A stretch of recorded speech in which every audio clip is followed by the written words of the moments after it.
Welcome. Today we're delving into superior vena cava syndrome, a condition affecting a major blood vessel in your chest. We'll explore its causes, how it impacts your body, and what can be done about it. This condition, though relatively uncommon, can present serious health challenges, and understanding it is key for both patients and healthcare professionals. The most common cause of superior vena cava syndrome is cancer. Lung cancer, particularly small cell lung cancer, is a major culprit, as is non-Hodgkin's lymphoma. These cancers can directly compress or invade the superior vena cava, blocking blood flow. Other causes include blood clots forming within the SVC, often related to central venous catheters or pacemakers. Less frequent causes include benign tumors, infections like tuberculosis, and fibrosing mediastinitis, a rare condition where scar tissue forms in the chest.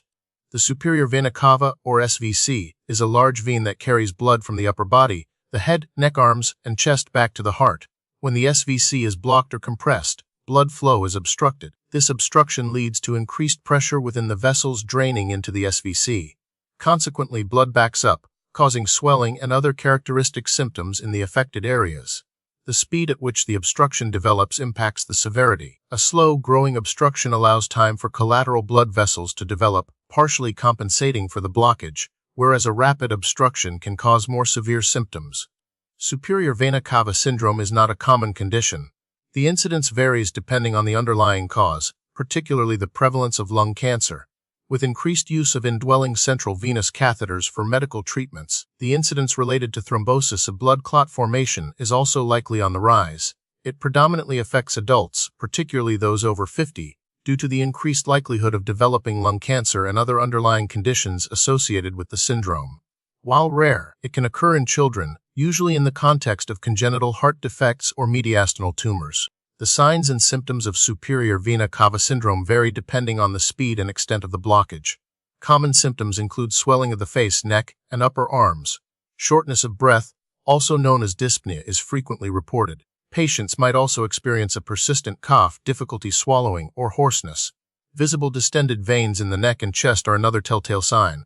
In severe cases, neurological symptoms such as headache, dizziness, or even altered mental status can occur due to increased pressure in the brain. A bluish discoloration of the skin, called cyanosis, may also be present in the upper body. Diagnosing superior vena cava syndrome typically involves a thorough medical history and physical examination, followed by imaging studies. A chest ray is often the initial step to identify potential masses in the chest. Computed tomography, or CT scan, with contrast, is the preferred imaging modality to visualize the SVC and surrounding structures, precisely identify the location and extent of the obstruction, and assess for underlying tumors or blood clots. Magnetic resonance imaging, or MRI, can also be used, especially if contrast dye cannot be administered.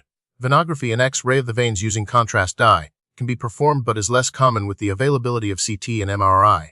A biopsy of any suspicious mass is usually required to determine the underlying cause, such as cancer. While there aren't distinct types of superior vena cava syndrome in the traditional sense, it is often classified based on the underlying cause, like cancer-related SVC syndrome or thrombosis-related SVC syndrome. It can also be classified based on the degree of obstruction, partial or complete. Another classification relates to the acuity of onset: acute, subacute, or chronic. Treatment for superior vena cava syndrome focuses on relieving symptoms and addressing the underlying cause.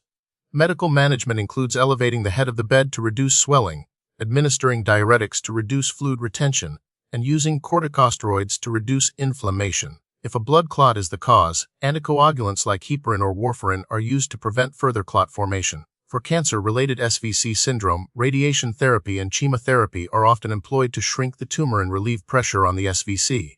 In some cases, surgery to bypass the obstruction or placement of a stent within the SVC to keep it open may be necessary. Endovascular stenting has become an increasingly common and effective treatment option, offering rapid relief of symptoms. Prompt treatment is crucial to prevent life-threatening complications.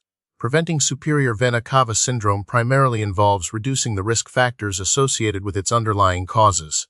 Smoking cessation is critical to reduce the risk of lung cancer. Proper placement and management of central venous catheters can minimize the risk of blood clots. For individuals undergoing cancer treatment, close monitoring and prompt reporting of any symptoms suggestive of SVC syndrome are essential.